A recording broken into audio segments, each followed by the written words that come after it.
नमस्कार. Express Maharashtra news मध्ये सर्वांचं स्वागत आहे. आज आपण जो विषय घेऊन आलेला आहोत, पवनचक्की अर्थकारणातून राजकारण, हे कशा पद्धतीने घडलं गेलं.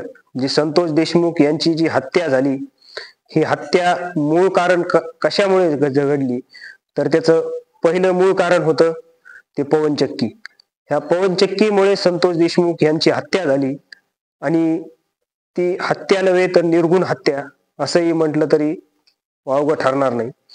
दुसरी गोष्ट जर पाहायला गेलं तर अर्थकारणातून राजकारण म्हणजे हा जी वाल्मिक कराड, जो आज सरेंडर झालेले वाल्मिक कराड आहेत, त्यांचे घुले आंधळे, हे जी सपोर्ट करणारे जी सहा आरोपी आहेत, ह्या आरोपींमार्फत जी पवनचक्कीची कंपनी आहे मसाजो गावाच्या बाहेर, त्या कंपनीला वेळोवेळी खंडणी मागितली गेली होती.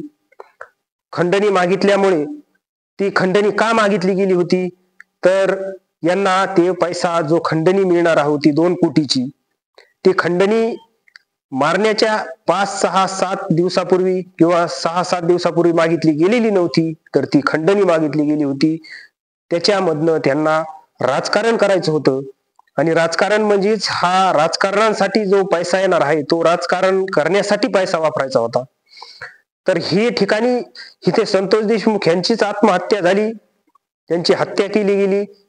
इथपर्यंत थांबलं जात नाही तर पवनचक्कीचा जर पूर्ण मुळापर्यंत जर पवनचक्कीच्या गेलं तर ह्याच्यामधनं शेतकऱ्याची भरपूर लूट केली जाते. आणि ही लूट अशीच नव्हे तर शेतकऱ्यांमधले पवनचक्की त्यांच्या शेतामध्ये टाकली जाते आणि त्यांच्या शेतात टाकल्याच्या नंतर त्यांना एक आश्वासन दिलं जातं की ही पवनचक्कीचे जो प्रकल्प आहे, गोरगरीब काही शेतकरी असतात, काही अडाणी असतात, ह्याच्यामधनं त्यांना असं आश्वासन दिलं जातं की ही पवनचक्की तुमच्या शेतामध्ये आम्ही टाकतोय. आणि त्यांच्यामधनं काही शेतकऱ्यांच्या सह्या घेतल्या जातात, काहींच्या घेतल्याही जात नाहीत.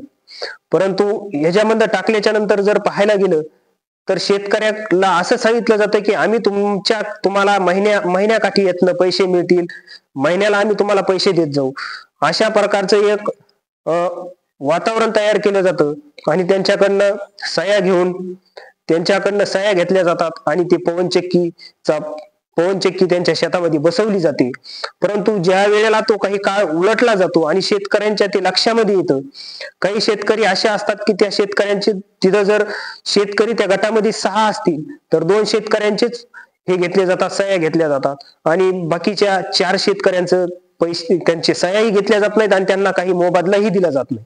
परंतु ज्या वेळेला हे पूर्णपणे प्रकरण लक्षात येतं, ज्या वेळेला शेतकरी त्या ज्या महसूलमध्ये जिथं जिथं तक्रार करायची तिथपर्यंत तक्रार करतात आणि ज्या वेळेला तक्रार केली जाते त्या ठिकाणचे ते अधिकारी तिथं बघायला येत नाहीत आणि अधिकारी त्याची दखल कसल्याच प्रकारची घेत नाहीत.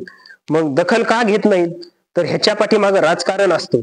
कारण राजकारण्यांनी हे पूर्णपणे प्लॅन केलेला असतो आणि त्याच्यातले काही जी पवनचक्कीचे अधिकारी आहेत, हे पवनचक्कीचे अधिकारी सुद्धा ह्याच्यामध्ये इन्व्हॉल्व असतात आणि हे पवनचक्कीचे अधिकारी त्या शेतकऱ्याची पूर्ण लूट करतात.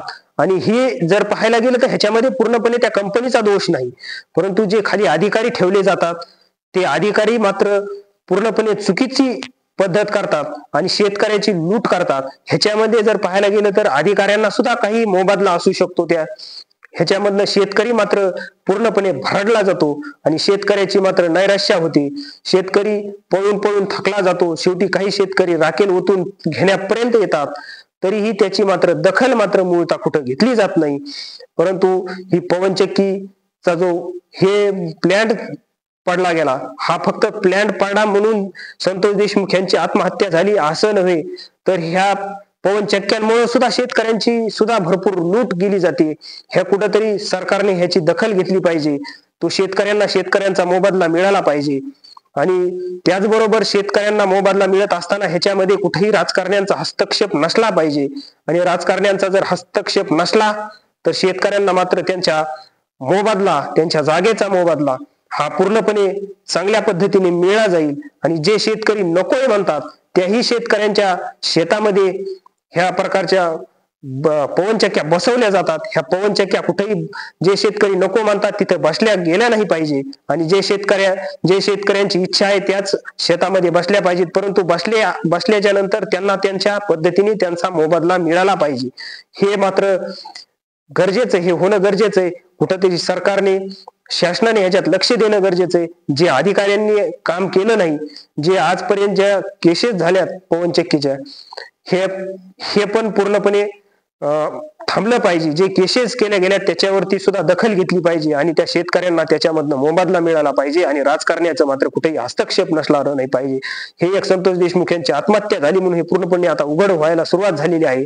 आणि जर संतोष देशमुख यांची आत्महत्याच होत नाही तर हे प्रकरण मात्र उघड होत नव्हतं. ह्या कंपन्या, त्यातले अधिकारी जे आहेत, बदमाश अधिकारी आहेत त्या पवनचक्क्यामधले, हे मात्र राजकारण्यासोबत राहून, राजकारण्यांना मोबदला देऊन किंवा राजकारण्यांची साठलोट करून शेतकऱ्याची मात्र पुरती अशी लूट करत होते. ही लूट मात्र कुठेतरी आता थांबली पाहिजे आणि शेतकऱ्याला शेतकऱ्याचा मोबदला मिळाला पाहिजे. एवढंच बोलतो आणि थांबतो. असेच नवनवीन व्हिडिओ पाहण्यासाठी लाईक करा, शेअर करा आणि सबस्क्राईब करा.